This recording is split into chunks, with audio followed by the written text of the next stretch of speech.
Hello and welcome to Bob Arzo. This is Bobby, and today we are going to learn how to draw heads using Andrew Loomis method. Now, at the beginning of my career, I used to draw the portraits in the old style.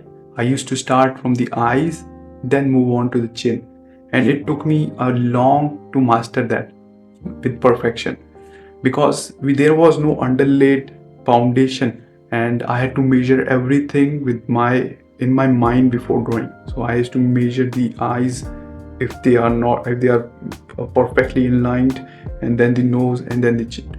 So but this method, it is a game changer, total game changer, I'm telling you. So this is the most easy and reliable method to draw portraits that you will ever learn. I'll be breaking this method into few chapters, and we'll be giving you few exercises so you can follow along and be the best at it. So now, without wasting any of our time, let's move on to the introduction and basics of the Loomis method, where we'll be learning the foundation of how to lay in the foundation of the portrait. And in the end of this video, I'll be giving you the exercises that you need to practice for a week, so you'd be the best in the laying the foundation, because that is the most important thing, trust me. Now let's grab our pencil and paper and let's get started. Though we don't see the bones in the details, we must think of them as a framework of the head. All the division points are related to the bones and not to the flesh. With the exception of the cheeks, all the flesh of the head lies over the bone and is influenced by the shape of the bone. For except the jaw, all the bones of the skull are fixed in a position and move only when the whole head moves.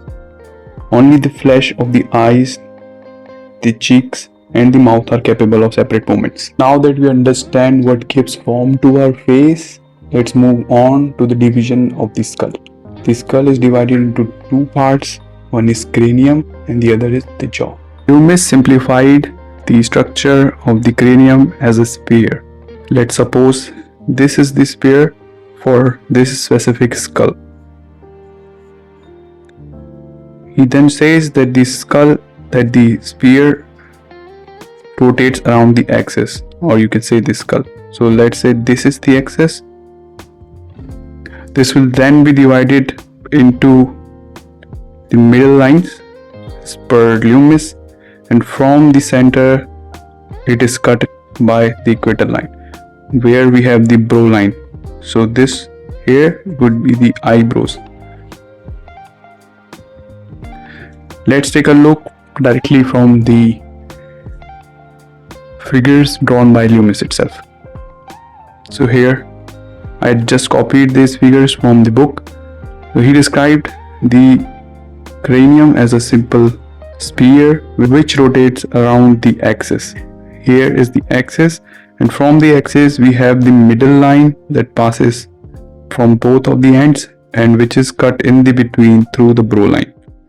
And between the brow line and the axis we have our hairline, which you can see over here. Let me take my pen and mark it.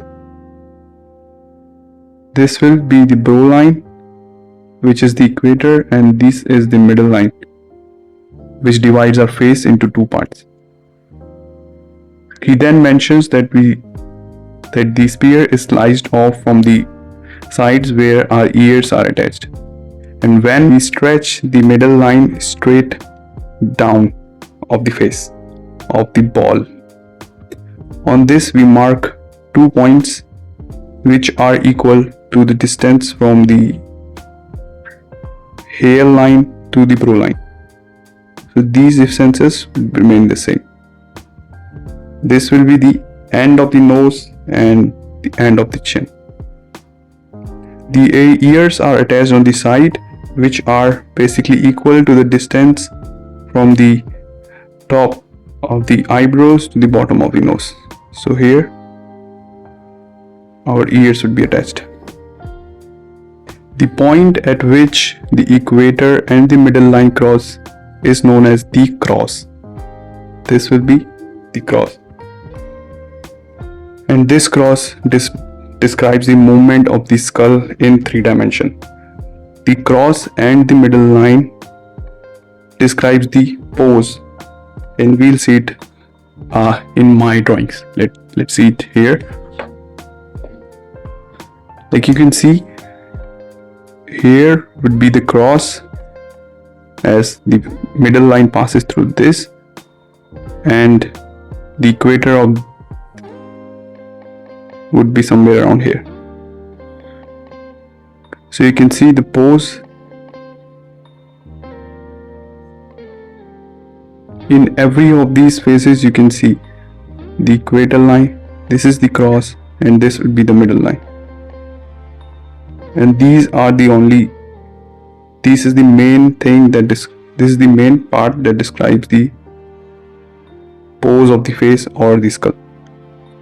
So the important point that we learned on these in the first part of this chapter is that the form of our face is described by the skull, and the skull was simplified into two parts by that is cranium and the jaw, and the cranium is simplified just as a spear by Loomis, which is then moving around the axis, and from the axis we have the brow line, the middle line, and the cross, which is the point where brow line and the middle line meets. Then the spear is sliced from the side where our ears are attached, and this forms the shape of our temporal bone. And then when the middle line is stretched directly to the bottom of the chin, there it describes the three areas, the three equal divisions, from hairline to the brow line, from brow line to the nose, bottom of the nose, and bottom of the nose to the bottom of the chin.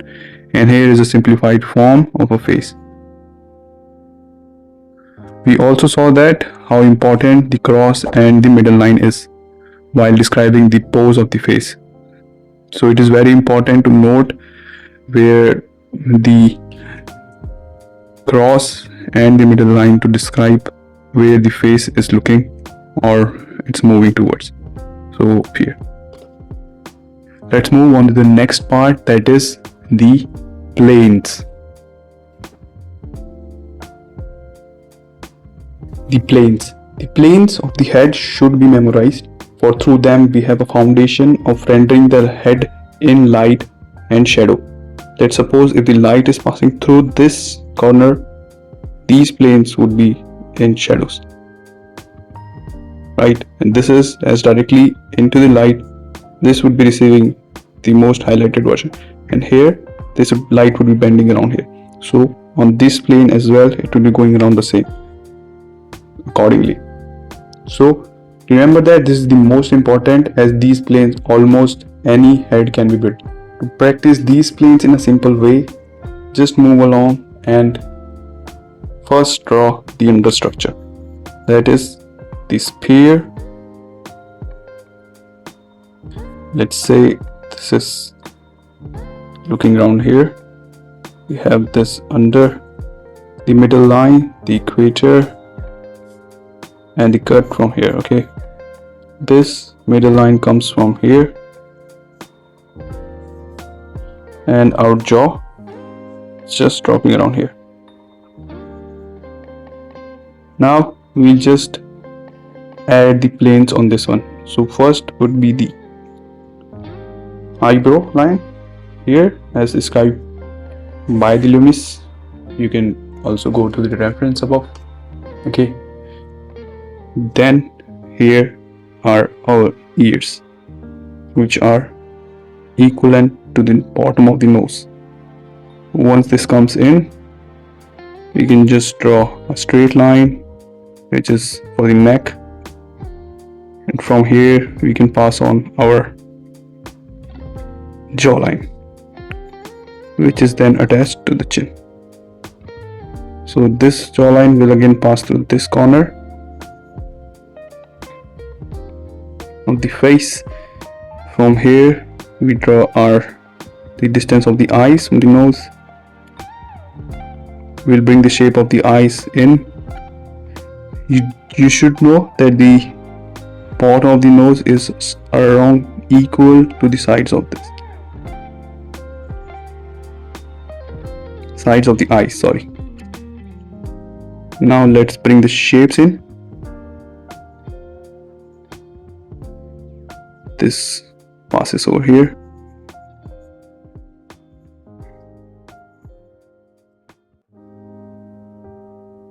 So that is just somewhere in the middle, and this is looking in the corner, and this is where our temporal bone is.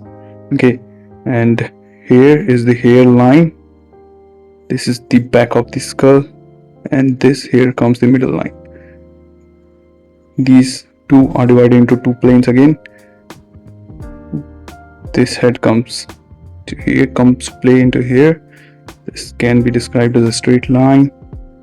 This again will form here and go back to the temporal bone. Then we'll attach these to our eyes.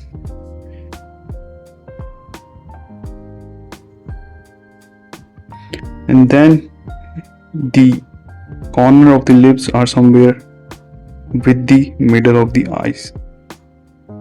So we'll draw a straight line from here, and we'll go ahead and draw our lips in. You can he's just simplified these lips into a very standard form.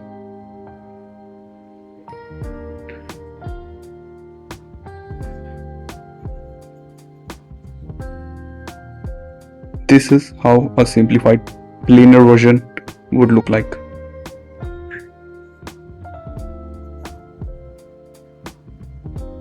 Remember to always build on the middle line, okay, because the bony parts stay fixed and the expression fits in between. Expression means the eyes, nose, the jaw, not the jaw, the lips, and the expression by means the movement of the jaw and all. Okay, but the middle line will stay intact with the cranium, which is moving with the face itself, as you can see here. So always we'll be drawing in the middle line. And yes, I'll also suggest you to keep the Loomis head, the Andrew Loomis book with you, or go through a reference or a PDF reference so you can follow along with the book as well. Okay, now let's move on to the next chapter, that would be the varieties of faces and pose.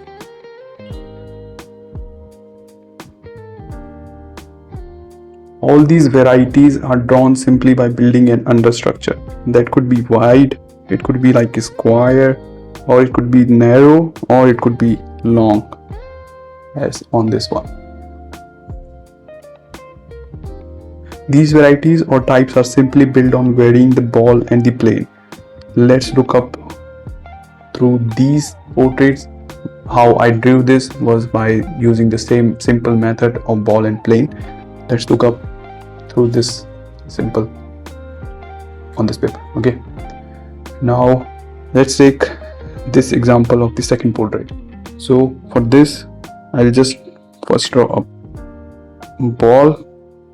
I'll describe the sliced part. Here is the middle line, the equator line. Here comes the eye. As you see, his face is a little wider and kind of square. So I'll go ahead and draw the middle line first. As it comes in, here is his nose. You can see is not as equal to the hairline to the eyebrow, and that is very much relevant to what you will see in the future for all of your faces. All these distances would never be the same, so you'll have to adjust accordingly. Now I just go ahead and add in the jawline.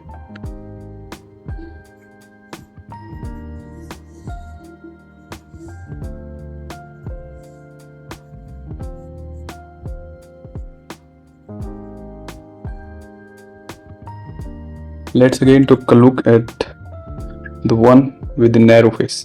Okay, we'll go ahead and to bring the ball in, I'll mark the slice part, the equator line, the cut of the eyebrow, Then we'll mark the middle line that passes through his face.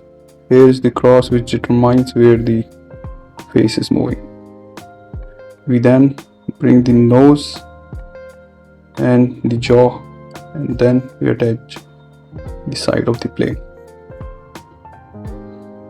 Here comes the part for the ear, and then I'll attach the jaw to his face. We are not going to add any features right now. You just have to look at the under construction, and this is what you have to practice for the next like 7 to 8 days, or until you are perfect at doing this for any of the portraits you see online, or any of the you can do these live with your friends or family. Now for last, let's look at the broader face, or you can say the longer face. With the long face, you can see his forehead is quite large. So while I draw the temporal, or you can say the sliced part, we'll just add in the equator line, and his head is somewhere around here. The nose is not that big. The middle line comes from here,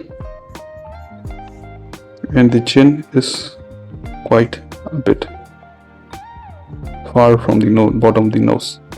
Now here we brings in the sides, and I'll also add the jaw. Here will be the ears, somewhere around here, and here it is the hairline for the face. If you want to add up the full plane, you can add up accordingly as well.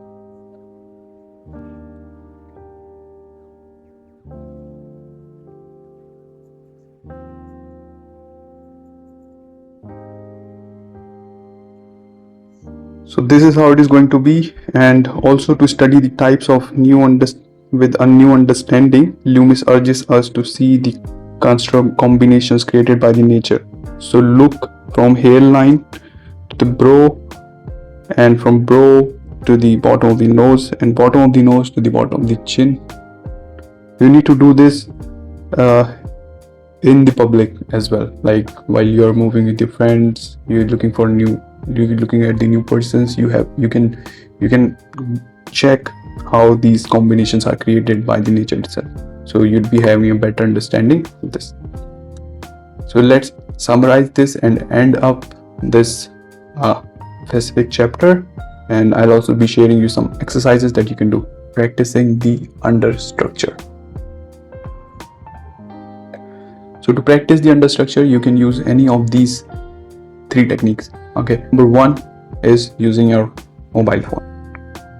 So you can open your Pinterest, take up the photo,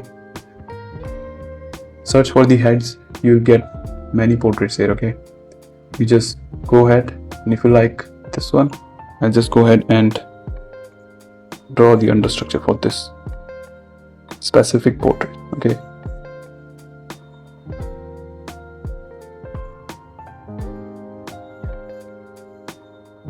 so you remember always to build on the middle line.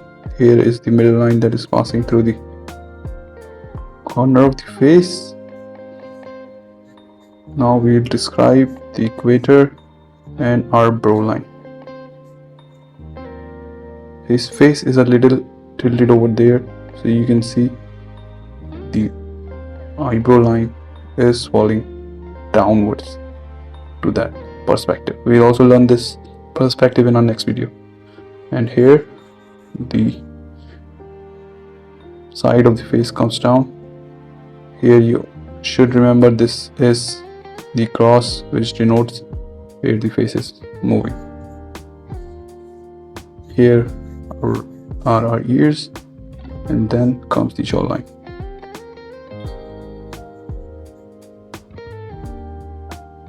From the back of the head comes the neck. Here is the end of the nose, and here is his lips, which are then aligned to the middle of the nose. You don't need to go deeper to draw the features, but you can always draw the plane. And here come the hairline. So you can always try this method and draw the understructure, or for the second method we'll go ahead and use our laptop. So let's say you are not able to do this right now and you want to trace it of any of the portraits of the heads. So you can do it while using your laptop, like you can do it using your mobile screen as well. So I have this Pinterest open here, and if I say I like this portrait here, I'll just click over him and just go ahead and open this in a new tab. Here is what I have. Now I can just go ahead, place a tracing paper over it and start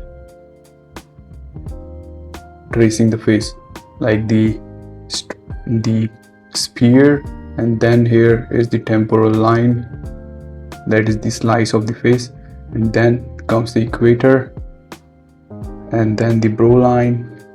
I'll also mention the middle line, which is very important. Here would be our cross, and then we'll specifying the bottom of the nose, the bottom of the chin. I'll also join the jawline as well. So you can do it by that way. I do not have a tracing paper right now, so I'm just giving you an example.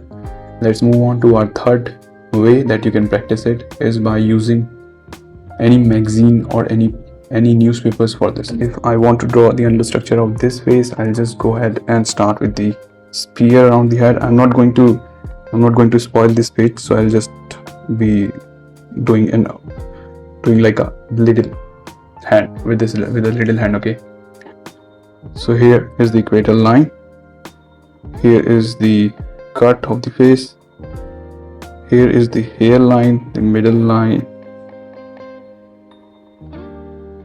and the jaw.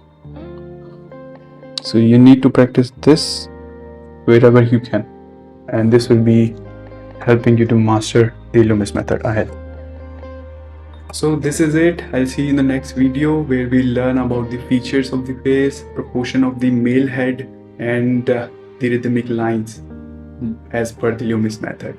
And I'll also share you some tips on how to draw eyes, nose and lips, so you can have a better practice and learn over the time while we are going through the Loomis method.